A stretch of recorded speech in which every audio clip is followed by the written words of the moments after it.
revision is a very important key to your preparation, and you have to revise daily. So, Dr. Sahil, how we've also spoken about this in a video before.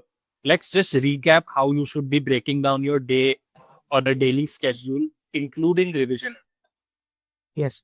So when we specifically talk about the last 4 months, the revision aspect is one of the most important aspect now. During revision, the most important goal is that you have to divide your day into 2 or 3 chunks. And in the first chunk, always try with the start with the bigger subject. For example, you are doing oral paths or you are doing pharmac. So you start with those subjects in the early morning. Like let's say from 6 to 12 or 6 to 10, you can start with those big subjects. Subjects like DADH, radio, etc., which will hardly take 1 or 2 hours to do 2 to 3 chapters. Those you can keep for the evening. And in the center part, that is in the afternoon, after lunch, you can start with the national mocks or the other mocks.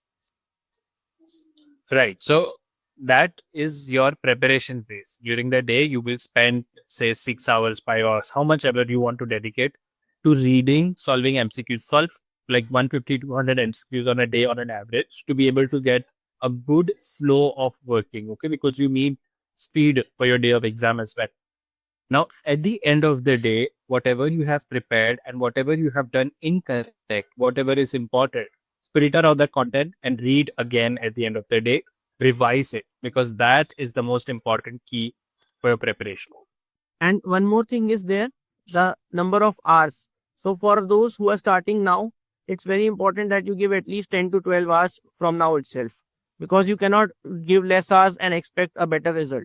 For those who have already taken this exam before, and if this is your second or X number of attempt, I really want you to also reflect on your previous year's performance, see the subjects, identify your areas which where you did not perform well. Try to analyze what went wrong in your previous attempt and work on those foundational knowledge. Okay, side by side, you have to solve MCQs. That's no question about that. But you also have to read explanations because your questions will be from the Yes.